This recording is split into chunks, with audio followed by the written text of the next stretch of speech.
Yeah, I want to talk about 3 teams that are quality teams catching points this week in pro football. Let's start with Miami as an underdog in Philadelphia.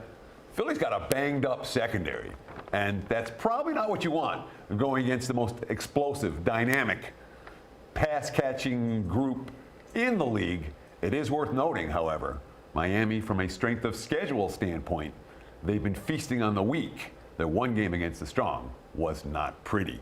Detroit's another quality team catching points this week at Baltimore.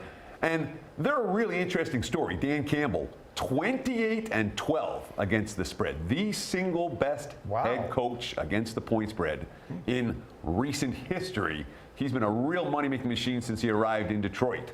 If they win this game, my hunch is next week, they're not going to be undervalued anymore.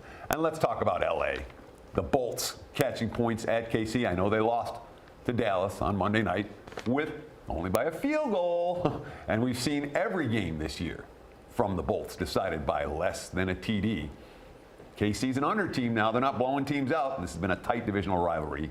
LA might be worth a look on Sunday.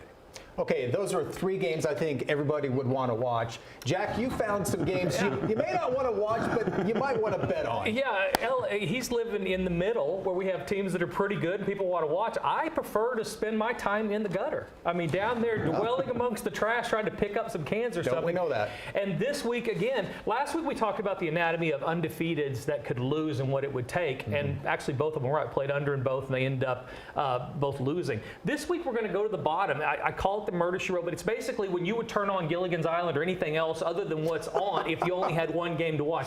And you're getting that a couple spots here. This Denver-Green Bay game and Washington and New York. Both of these games don't expect a lot of offense. New York has been averaging only 11.5 points a game. Green Bay's not Miami offensively, so this team can't throw it down the field. Love's had a lot of trouble connecting with his receivers when they run go routes.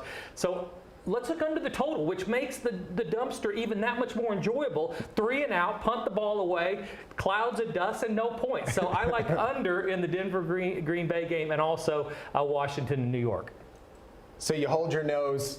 You're not watching it. Maybe go mow the lawn, take the dog for a walk. Yeah, go to a store and get a Coke or something. You're not going to sit around and watch this game. But the money spends exactly the same if you can get on the right side of these.